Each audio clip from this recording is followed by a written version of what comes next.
우리에게 주시는 하나님의 말씀은 시편 42편 1절부터 11절까지 말씀입니다. 우리 한 목소리로 함께 읽겠습니다. 하나님이여, 사슴이 시냇물을 찾기에 갈급함 같이 내 영혼이 주를 찾기에 갈급하니이다. 내 영혼이 하나님 곧 살아계시는 하나님을 갈망하나니 내가 어느 때에 나아가서 하나님의 얼굴을 배울까?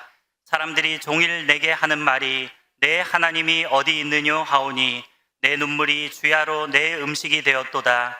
내가 전에 성의를 지키는 무리와 동행하여 기쁨과 감사의 소리를 내며 그들을 하나님의 집으로 인도하였더니 이제 이 일을 기억하고 내 마음이 상하는도다. 내 영혼아, 내가 어찌하여 낙심하며 어찌하여 내 속에서 불안해하는가? 너는 하나님께 소망을 두라. 그가 나타나 도우심으로 말미암아 내가 여전히 찬송하리로다. 내 하나님이여, 내 영혼이 내 속에서 낙심이 되므로 내가 요단 땅과 헤르몬과 미살산에서 주를 기억하나이다. 주의 폭포 소리에 깊은 바다가 서로 부르며 주의 모든 파도와 물결이 나를 휩쓸었나이다. 낮에는 여호와께서 그의 인자하심을 베푸시고 밤에는 그의 찬송이 내게 있어 생명의 하나님께 기도하리로다. 내 반석이신 하나님께 말하기를 어찌하여 나를 잊으셨나이까? 내가 어찌하여 원수의 압제로 말미암아 슬프게 다니나이까 하리로다. 내 뼈를 찌르는 칼같이 내 대적이 나를 비방하여 늘 내게 말하기를 내 하나님이 어디 있느냐 하도다. 내 영혼아, 내가 어찌하여 낙심하며 어찌하여 내 속에서 불안해하는가? 너는 하나님께 소망을 두라. 나는 그가 나타나 도우심으로 말미암아 내 하나님을 여전히 찬송하리로다. 아멘. 시편은 150편으로 구성된 긴 성경입니다. 이 시편을 거의 모든 성도들이 좋아하고 힘과 용기, 은혜를 주는 주옥 같은 시편들이 많습니다. 그 중에 시편 42편, 46편, 46, 84편은 정말 주옥 같은 시편입니다. 그런데 이 시편의 표제를 보면 다윗의 시가 아니고 고라 자손의 마스길, 고라 자손의 시라고 쓰여 있습니다.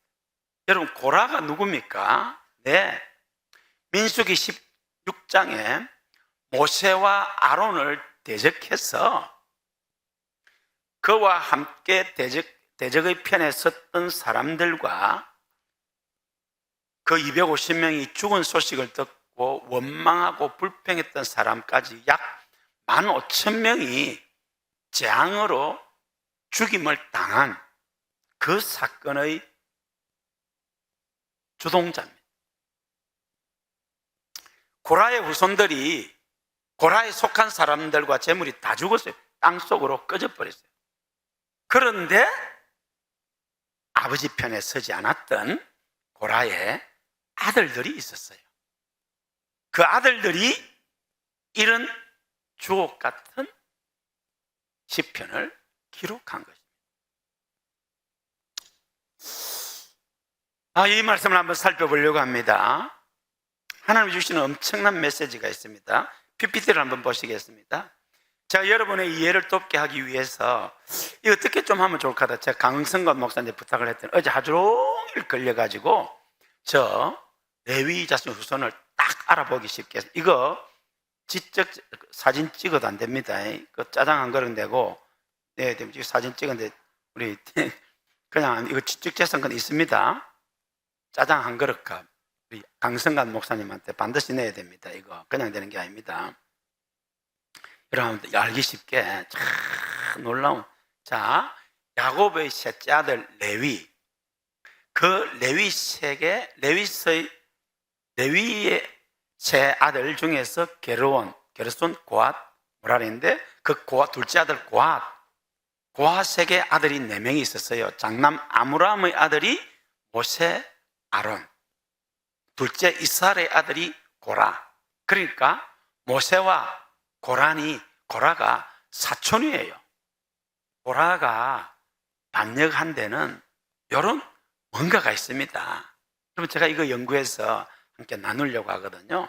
근데 더 놀라운 것은 여러분 들어오세요. 다시 족보 들어오세요. 여러분 고라는 모세를 대적하다 PPT 띄워주세요. 자기만 망한 게 아니고 자기에게 동조한 사람 250명 다 재앙으로 죽었잖아요. 그 일로 원망한 사람도 해서 15,000명 정도 죽었거든요. 근데 그 후손들 가운데 여보세요, 모세 고라가 동그라미 쳤죠. 고라의 세 아들 가운데 에비야삽, 그리고 그 16대 손에 사무엘이 나옵니다. 이스라엘의 어두웠던 사사시대를 마무리하고 새 역사를 가져오는 위대한 이스라엘의 영웅 사무엘. 그 사무엘이 재앙으로 하나님을 모세를 대적함으로 말미암아 저주받아 재앙으로 땅속에 죽은 사람이잖아. 네? 그 후손들에게 이런 위대한 하나님의 사람이 나온다니까 이게 얼마나 엄청난 메시지가 있는지 모릅니다. 할렐루야. 다음 주 제가 시편 46편 할 겁니다.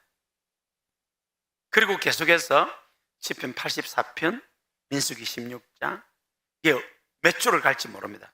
성령이 감동 주시는 대로 전하려고 합니다. 할렐루야. 설교 듣기도 전에 벌써 은혜가 되죠?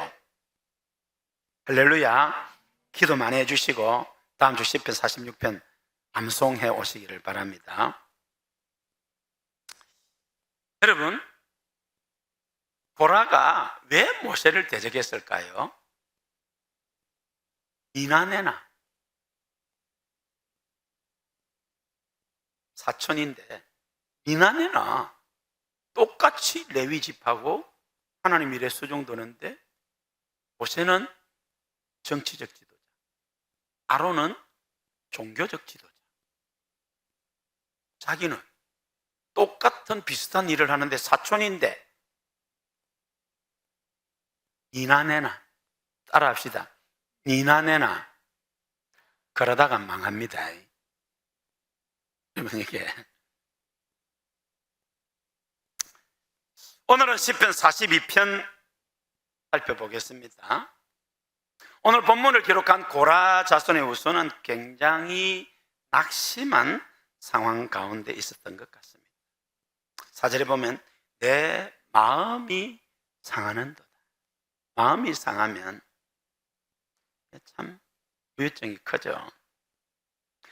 5절에 내 영혼아 네가 어찌하여 낙심하며 어찌하여 내 속에서 불안해하는가. 6절에 내 영혼이 내 속에서 낙심이 되므로. 9절에 내가 어찌하여 원수의 압제로 말미암아 슬프게 다니나이까. 11절에 내 영혼아 네가 어찌하여 낙심하며 어찌하여 내 속에서 불안하는가 라고. 마음이 상한다, 낙심하다, 불안하다, 슬프다. 그러니까 이 사람이 지금 얼마나 힘든 상황 가운데 있는지 우리가 짐작할 수 있는 것입니다. 낙심은 마음이 떨어진다는 거잖아요. 어떤 일을 하다가 난관에 부딪혔고 예기치 못했던 어려움 속에서 아무리 애쓰고 노력해도 사면초가라. 양 사방을 돌아봐도 도와줄 사람, 부탁할 사람 한 군데가 없는 거예요. 낙심이 되는 거죠. 힘이 빠지고 여기 떨어지고 그러면 병이 찾아오지요. 우리는 낙심이 된다. 혹시 지금 그런 가운데 있으신 분 오늘 말씀 듣고 위로받으시고 힘내시기 바랍니다. 아빠 힘내세요. 우리가 있잖아요. 이런 말 좀 제발 집에서 자주 하세요. 엄마 힘내세요. 우리가 있잖아요. 쏙쏙이지만은 그래도 말이는 따는 그래 하세요. 할렐루야. 우리가 알아야 할 것은 여러분 꼭 마음의 세계에서 낙심할 수밖에 없는 그 상황보다도 낙심하는 마음이 더 큰 문제입니다. 호랑이 굴에 들어가도 정신 차리면 살아나옵니다. 절망적인 상황을 부딪혀도 낙심하지 않으면 일어설 수 있습니다. 낙심이 얼마나 우리 삶을 황폐케 하는지. 얼마 전에 참전했던 미국 군의관 쿠시너 소령이 절망과 죽음의 관계라는 회고담을 썼습니다. 킬케골은 죽음에 이르는 병, 그걸 절망이라고 했죠. 1967년 쿠시니 소령이 27명의 미군 동료들과 함께 포로가 되었어요. 근데 그 포로들 가운데 그렇게 건강한 젊은이들 10명이 시름시름 죽어갔어요. 그들의 포로 생활을 지켜본 쿠시너 소령이 절망과 죽음이라는 수용소 회고록을 썼는데, 해병대 특공대 출신의 로버트라는 하사관이 있었다고 합니다. 굉장히 이지적이고 강인한 정신을 가진, 다른 동기들 포로들보다도 활기가 넘치는, 못 먹어서 몸무게가 40kg 밑으로 떨어졌지만 눈은 초롱초롱 빛나는 사람이었다고 합니다. 그런데 이 로버트 하사관이 죽었다고 합니다. 월맹군은 간교한 잔꾀를 부렸습니다. 여러분, 살다가 보면 간교한 사람이 있잖아요. 절대로 가까이 하면 안 됩니다. 같이 망합니다. 간교한 인간들은 가까이 하면 안 됩니다. 뱀이 간교했기 때문에 사탄의 도구가 되었습니다. 여러분 주변에 간교한 사람 있을 수 있습니다. 그런 인간들은 할 수 있는 한 멀리해야 합니다. 이 월맹군이 간교하게 포로들을 부려먹으려고 몇 사람을 모았어요. 내 말 잘 들으면 풀어준다. 그래서 진짜로 자기들 말 잘 들은 포로 몇 명을 풀어줬어요. 여러분, 그 월맹군의 말을 잘 들었다는 말은 동료들을 배신하고 동료를 힘들게 한 일이 있을 수도 있습니다. 그런데 풀려나기 위해서 거기에 갔다 온 거 말이죠. 이 로버트에게 그런 기회가 온 겁니다. 6개월만 내 말 잘 들으면 풀어주겠다. 그러니까 이 이지적이고 강인한 신체를 가진 해병대 중에서도 특공대, 여러분 해병대 특공대는 할 수 있는 대로 피해야 됩니다.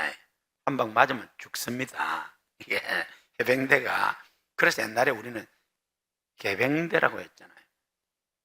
오늘 여기 다행스럽게도 이경열 목사님 안 오셨네. 해병대 출신이. 해병대 출신. 창원에 있는 우리 경남기도 총연합회 22대 회장이다 박종희 목사님, 해병대 출신이죠. 당회실에 갔더니 해병대 길을 딱 꼽아 넣더라. 목회자가 내가 해병대 출신이다. 니 몇 기야? 6개월을 정말 번쩍번쩍 했는데 6개월이 지나도 풀어주잖아요. 오히려 그때부터 더 박해가 옵니다.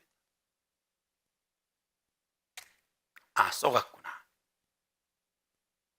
낙심하고 우울증이 찾아오고, 얼마 후에 그렇게 이지적이고 강인했던 이 해병대 특공대 로버트 하사관이 이 쿠시너 소령의 품에서 죽습니다. 어머님, 아버님 정말로 사랑합니다. 그리고 봐봐라, 당신을 용서하오 하고 죽었습니다.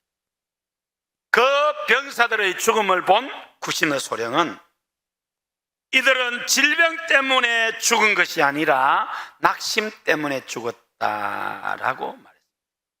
내가 아무리 노력해도 풀려날 희망이 없을 때, 내가 아무리 애를 써도 삶이 더 이상 좋아지지 않을 때, 그때 사람은 절망할 수밖에 없습니다.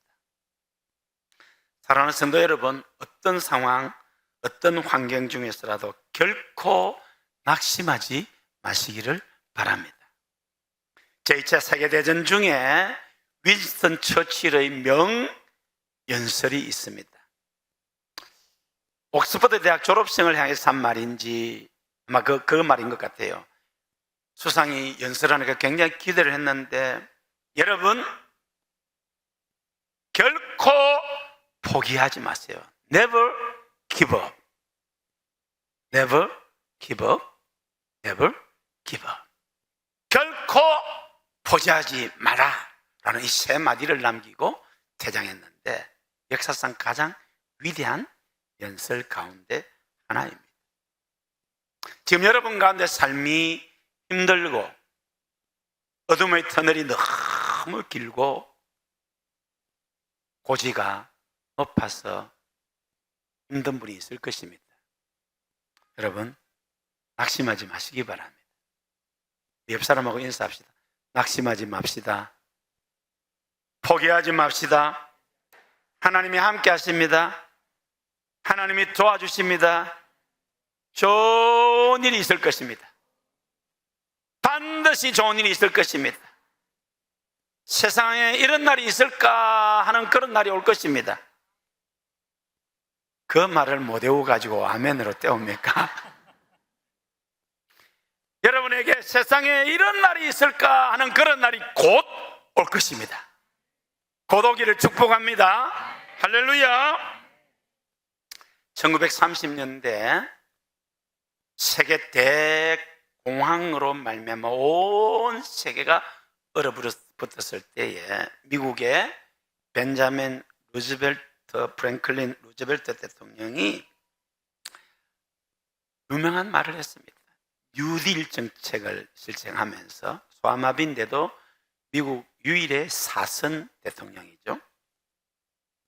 지금 미국이 당면한 최대의 문제는 어려운 경제 문제가 아니라 우리 마음속에 있는 공포입니다 라고 하면서 뉴딜 정책을 시행하고 온 국민의 꿈을 실어 넘어서 미국이 세계의 1등 국가로 일어서는데 크게 공헌하게 됩니다.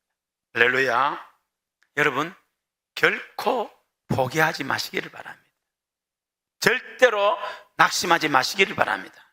하나님이 여러분과 함께 하십니다. 하나님이 여러분을 도와주십니다. 하나님이 구해주실 것입니다. 세상에 이런 날이 있을까 하는 그 날이 곧 온다니까요. 곧 올 것입니다. 아멘 크게 하시는 분에게 더 빨리 올 겁니다. 크게 아멘 하시면 더 빨리 100km로 달려올 것입니다. 그렇게 되기를 축복합니다.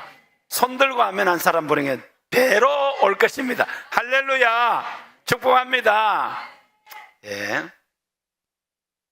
오늘 시편을 기록한 고라 자손의 후손이 바로 그런 상태에서 그 낙심을 극복하는 방법을 찾았습니다. 우리 5절, 11절 읽으시겠습니다. 내 영혼아, 내가 어찌하여 낙심하며 어찌하여 내 속에서 불안해하는가? 너는 하나님께 소망을 두라. 그가 나타나 도우심으로 말미암아 내가 여전히 찬송하리로다. 내 영혼아, 내가 어찌하여 낙심하며 어찌하여 내 속에서 불안해하는가? 너는 하나님께 소망을 두라. 나는 그가 나타나 도우심으로 말미암아 내 하나님을 여전히 찬송하리로다. 지금 이 사람의 상황이 얼마나 절망적이고 힘들고 어려운지, 어쩌면 암 진단을 받아서 죽음을 목전에 뒀을 수도 있고, 경제적인 문제라든지 여러 가지 예기치 못한 문제로 인해서 절망적인 상황이, 이 짧은 구절에 똑같은 말을 두 번 합니다. 내 영혼아, 네가 어찌하여 낙심하며 어찌하여 내 속에서 불안해하는가? 너는 하나님께 소망을 두라. 나는 하나님이 나타나 도우심으로 말미암아 내 하나님을 여전히 찬송하리로다. 할렐루야. 어떤 상황, 어떤 행편 속에서도 나는 환경을 바라보지 아니하고 하나님을 바라보며 나 자신을 바라보지 아니하고 하나님을 바라보며 하나님께 소망을 두며 하나님을 찬송하겠다는 것입니다. 할렐루야. 그런 여러분 되실 주의 이름으로 축원합니다. 어떻게 이 상황이 바뀌었습니까? 상황이 바뀐 게 아닙니다. 환경이 바뀐 게 아닙니다. 내가 하나님을 바라봤더니 하나님이 내 영혼을 만족해 하셨습니다. 오늘 이 고라 자손의 후손들이 이렇게 찬송했던 이유가 뭡니까? 첫째로 그들은 눈을 들어 살아계신 하나님을 생각했고 그 하나님을 갈망했습니다. 2절에 내 영혼이 하나님 살아계시는 하나님을 갈망하나니 내가 어느 때에 나아가서 하나님의 얼굴을 배울까. 할렐루야. 사슴이 시냇물을 찾기에 갈급함보다 여러분의 영혼이 주님을 찾기에 더 갈급하시기를 바랍니다. 우리 인생의 모든 문제 예수님 앞에 나오면 다 해결됩니다. 문제 없는 사람이 누가 있습니까? 짐 없는 사람이 누가 있습니까? 수고하고 무거운 짐진 자들아 다 내게로 오라. 내가 너희를 쉬게 하리라. 여러분의 짐 벗지 말고 그 무거운 짐 그대로 가지고 주님께 나오시기를 바랍니다. 상처받은 그대로, 넘어지고 깨어진 불쌍한 그 모습 그대로 예수께로 나오면 요한복음 6장 37절 아버지께서 내게 주시는 자는 다 내게로 올 것이요 내게 오는 자는 내가 결코 내어 쫓지 아니하리라. 할렐루야. 우리 하나님은 살아계신 하나님이십니다. 지금도 말씀 한마디면 모든 것이 가능한 전지전능하신 하나님이십니다. 그런데 그 좋은 하나님이 참 좋으신 나의 아버지 하나님입니다. 그 하나님을 바라보니까 낙심 중에서도 찬송할 수 있게 된다는 것입니다. 왜요? 하나님을 사랑하는 자 곧 그 뜻대로 부르심을 입은 자들에게는 모든 것이 합력하여 선을 이루는 것을 믿었기 때문입니다. 여러분 하나님 사랑하십니까? 정말 하나님을 사랑하세요? 그러면 로마서 8장 28절 하나님을 사랑하는 자 우리 고영교회 모든 성도 여러분들이여 곧 하나님의 뜻대로 부르심을 받은 여러분들에게는 좋은 일, 안 좋은 일, 건강, 아픈 일 여러 가지 그 모든 것들이 합력하여 선을 이룰 점을 믿으시기를 바랍니다. 우리 하나님은 살아계신 하나님이십니다. 살아 역사하시는 하나님이십니다. 그 하나님이 여러분과 함께 하십니다. 그래서 우리가 얼마 전부터 예배 때마다 부르잖아요. 나는 믿노라 하나님이 살아계심을 함께 하심을. 할렐루야. 히브리서 13장 8절 읽으시겠습니다. 예수 그리스도는 어제나 오늘이나 영원토록 동일하시니라. 사람은 변합니다. 세상의 제도와 법도 변하고 인기와 명예도 변합니다. 왕도 대통령도 권력자들도 다 변하면서 세상에 변하지 않는 것은 아무것도 없습니다. 그런데 예수님은 어제나 오늘이나 영원토록 동일하십니다. 그 하나님이 여러분과 함께 하십니다. 그 하나님이 여러분의 행편과 처지를 아시고 도와주실 것입니다. 오늘 이 시편 기자는 역사의 준이신 지금도 살아계신 하나님을 생각하고 그 하나님을 갈망함으로 이 절망을 뛰어넘습니다. 두 번째로 그는 우리 삶의 반석이 되신 하나님, 하나님이 내 삶의 반석이라는 겁니다. 그 하나님께 기도했습니다. 9절 읽으시겠습니다. 내 반석이신 하나님께 말하기를 어찌하여 나를 잊으셨나이까. 내가 어찌하여 원수의 압제로 말미암아 슬프게 다니나이까 하리로다. 여러분 인생의 반석을 어디에 두고 있습니까? 돈? 죽을 때까지 하루에 1억씩 써도 못 쓸 돈 모아놨습니까? 한순간 날아갈 수 있습니다. 그 어마어마한 세계적인 부자 이건희 회장님 당뇨병으로 먹는 게 너무 불쌍했답니다. 그리고 식물인간 상태에서 몇 년 계시다가 가셨습니다. 돈이 여러분 인생의 반석이 아닙니다. 세상 사람들은 돈이 좋아가지고 돈 하다가 본 사람이 많습니다. 여러분들도 안 돌라고 하면은 너무 돈 좋아하지 마세요. 최영 장군은 황금을 보기를 돌처럼 했다고 했습니다. 황금이 앞에 놓여 있으면 주우세요. 줘가지고 저한테 가져왔어요. 돈이 우리 인생의 반석이 아닙니다. 권력. 대통령이 감옥 가고, 현직 대통령이 탄핵당하고, 대통령이 자살합니다. 권력이 우리 인생의 반석이 아닙니다. 지식. 이 많은 학문이 너를 미치게 한다. 전도서 기자. 많이 공부하는 것은 몸을 피곤케 한다고. 저하고 아주 둘도 없이 친한 친구 김시영이 학생 때 전도서 12장 12절 이 말씀 표현은 많이 공부하는 것은 몸을 피곤케 한다. 이래 놓고 공부 안 하고 자빠지 잤습니다. 여러분, 공부 많이 한다고 해서 인생이 그거 되겠습니까? 여러분, 아닙니다. 몰라서 안 되는 게 아닙니다. 인간관계 좋다고요? 예, 인간관계가 조금은 도움 되는데 그 인간도 언제 나를 배신할지 모릅니다. 이 세상의 친구들 나를 버려도 예수님만이 영원한 반석이 됐습니다.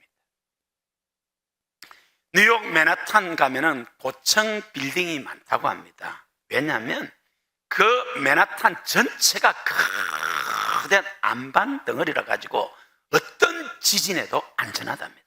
그래서 뉴욕 맨하탄은 고층 빌딩이 어마어마합니다. 왜? 안전하기 때문에. 우리 인생의 반석은 예수님이십니다. 할렐루야. 시편 18편 2절 우리 읽으시겠습니다. 여호와는 나의 반석이시요 나의 요새시요 나를 건지시는 이시요 나의 하나님이시요 내가 그 안에 피할 나의 바위시요 나의 방패시요 나의 구원의 뿌리시요 나의 산성이시로다. 다윗은 파란만장한 인생길을 걸었습니다. 사망의 엄침한 골짜기를 얼마나 건넜는지 모릅니다. 전쟁터에 나가서 적군으로부터 생명의 위협을 느꼈은 것은 아무것도 아닙니다. 장인이 자기를 죽이려고, 아들이 자기를 죽이려고 그런 사망의 엄침한 골짜기를 통과했는데 이 다윗이 하나님이 나의 반석이라는 것입니다. 하나님이 나의 요새십니다. 하나님이 요새인데 어떤 핵무기가, 어떤 군대가 쳐들어올 수 있습니까? 아무 염려하지 마시기를 바랍니다. 하나님이 나를 건지는 분입니다. 하나님이 나의 하나님이고 내가 피할 바위요 나의 방패시요 구원의 뿌리시요 나의 산성이시로다. 할렐루야. 이 고백이 여러분의 고백이 되기를 주의 이름으로 축원합니다. 그래서 우리가 찬송합니다. 나의 힘이 되신 여호와여. 이런 찬송은 얼마나 잘 지었는지 모르겠어요, 진짜. 할렐루야. 제가 서울에 있을 때 마산에 내려왔다가 서울로 올라가면서 이 차를 부르는데, 이 찬송을 부르는데 눈물이 나더라고요. 그 직전에 무슨 일이 있었느냐 하면은 우리 성이가 태어났는데 얘가 아파가지고 이게 병원에 가야 되는데 돈이 없어요, 돈이.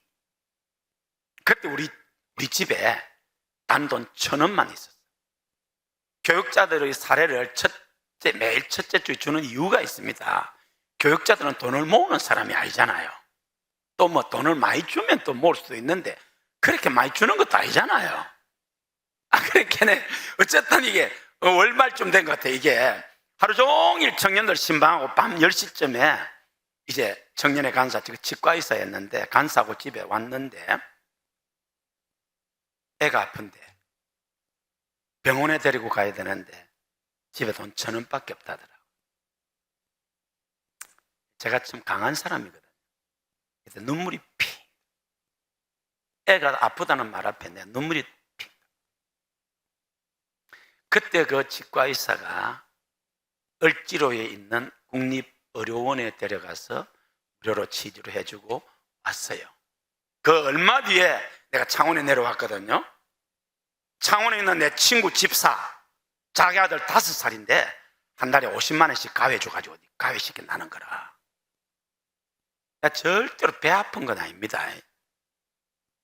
친구인데 나는 목사인데 애가 아픈데 병원에 들어갈 돈이 없네 1,000원밖에 없는데 이 친구는 5살 그 초등학교도 안 들어간 자기 아들 가회비를 50만 원이나 쓴다? 차를 타고 올라오는데 초기에는 마음이 조금 무거웠겠죠. 아내와 애들한테 미안한 마음이 있고. 그런데 조금 가는데 이 찬송이 나오는 거예요. 나의 힘이 되신 여호와여, 내가 주님을 사랑합니다. 서울까지 그렇게 짧은 줄 몰랐어요. 금방 옵디다. 그 찬송 부르면서 부흥회하니까 혼자서 뭐 울다가 기도하다가 친구 바라보니까 부럽지는 않았어요. 그럼 내가 주의 종인데 하나님이 내 모든 형편을 아시지? 근데 눈물 흘리면 내 그 찬송 불렀어요. 사랑하는 성도 여러분, 하나님이 여러분의 영원한 반석이 되심을 믿으시기를 바랍니다. 하나님이 여러분의 삶의 요새입니다. 하나님이 건져주실 것입니다. 할렐루야. 셋째로보다는 성도들이 제일 좋아하는 말, 마지막하고 똑같이 좋아하는 말, 끝으로. 오늘 시편 기자는 에베네셀 하나님의 도우심을 믿고 하나님을 찬송했습니다. 5절 11절에 두 번이나 똑같이 내 영혼아 네가 어찌하여 낙심하며 어찌하여 내 속에서 불안해하는가. 너는 하나님께 소망을 두라. 그가 나타나 도우심으로 말미암아, 하나님이 나타나 도우심으로 말미암아 내가 여전히 찬송하리로다. 11절에도 나는 하나님이 나타나 도우심으로 말미암아 내 하나님을 여전히 찬송하리로다. 할렐루야. 여러분, 우리가 믿는 하나님은 어떤 하나님입니까? 에베네셀의 하나님. 에베네셀 하나님의 뜻이 무엇입니까? 여기까지 도우셨다는 것입니다. 우리의 나그네 인생길, 좋고 나쁜 일, 순풍 부는 봄, 폭풍 몰아치는 가을, 선풍기를 틀어도 더워서 죽을 것 같은 무더운 여름, 그 모든 인생길 속에 하나님이 도우셔서 여기까지 왔습니다. 그 하나님이 지금도 여러분을, 우리를 돕고 계십니다. 앞으로도 도울 것입니다. 그 하나님을 실망하고 그 하나님을 갈망하니 그 하나님을 찬송하지 않을 수 없는 것입니다. 내 영혼아 네가 어찌하여 낙심하며 어찌하여 내 속에서 불안해하는가. 너는 하나님께 소망을 두라. 여러분, 하나님께 소망을 두시기를 바랍니다. 하나님이 나타나 여러분을 도와주실 줄로 믿으시기를 바랍니다. 할렐루야. 1800년대에 미국 매사추세츠주 발음하기가 너무 어려워요. 우리 한국이 진짜 최고라. 고현동, 옥포동, 내곡리, 송촌부라, 세각단 이렇게 발음하기 좋은데 매사추세츠주 발음이 어려워요. 거기에 30대 세무 공무원이 있었는데 무능하다고 해고돼 버렸어요. 야, 우리 여성도 여러분, 남편들한테 잘하세요. 여러분 먹여 살리려고, 처자식 먹여 살리고 공부시키려고 직장에서 나이도 어린 것한테 잔소리 듣고 또 성질 더러운 것들은 욕도 하고 촛대뼈도 까고 당장 때려치우고 싶은데 처자식 생각하고 참고 있는 거예요. 오늘 집에 가서 한번 물어보세요. 당신 진짜 그래요? 틀림없이 안 그렇다고 할 건데 그 말 그대로 믿으면 어리석은 여인이 됩니다. 이 사람이 30대에 해고가 되니까 기가 막히잖아요. 낙심이 돼서 하늘이 놀았는데 이 아내가 지혜로운 아내라. 이름이 소피아인데, 여보 잘 됐네. 당신 옛날부터 하고 싶어 한 거 있었잖아. 자기 남편이 글쓰기를 좋아했어요. 우리나라가 어제 한강 씨가 노벨 문학상을 탔습니다. 제가 너무 기뻐가지고 국력이 신장되니까 우리나라도 드디어 노벨상을 타는구나 했는데 나중에 알고 봤더니 좀 시선이 빼딱한 아가씨다. 이게 보니까 이게 지금 어쨌든 노벨상을 탔습니다. 노벨 문학상.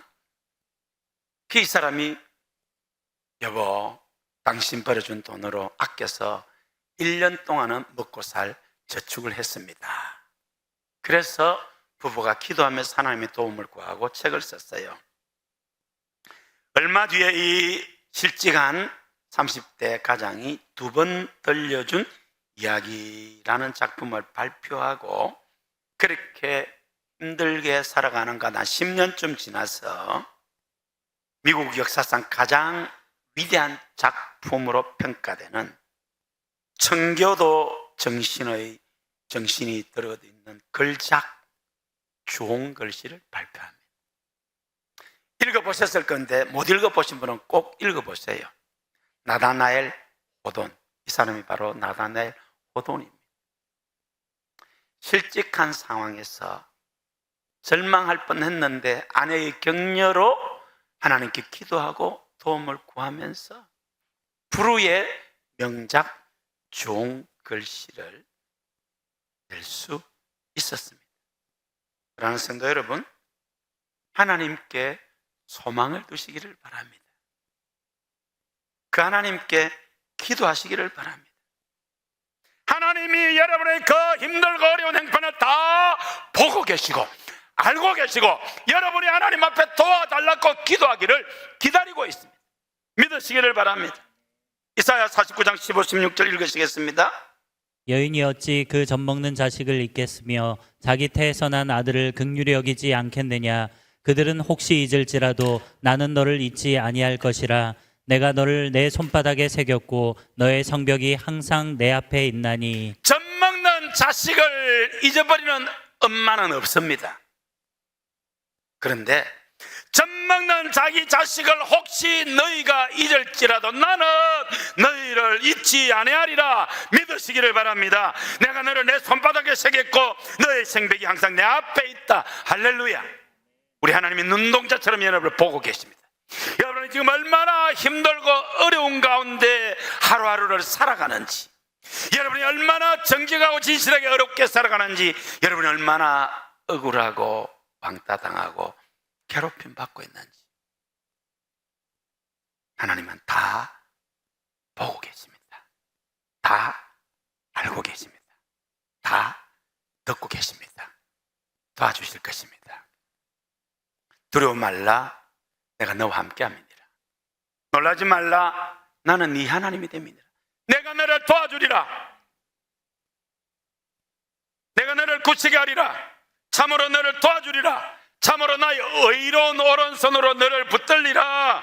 믿으시기를 바랍니다. 하나님이 여러분을 손바닥에 새겨 너는 내 것이야 함께 하십니다. 사랑하는 성도 여러분, 역사의 주인이신 지금도 살아계신 하나님을 갈망하시기를 바랍니다. 우리 삶의 영원한 반석이신 하나님께 여러분의 소원을, 여러분의 문제를, 여러분의 간절한 꿈을 기도로 알려드리시기를 바랍니다. 지금까지 도우신 에베네셀의 하나님, 지금도 돕고 계시는 에베네셀 하나님, 영원히 도우시고 함께 하실 임마누엘의 하나님, 에베네셀의 하나님을 찬양하시기를 바랍니다. 여러분의 삶에 모든 것이 합력하여 선을 이룰 것입니다. 이 고라자손의 고백이 여러분의 고백이 되시기를 주의 이름으로 축원합니다.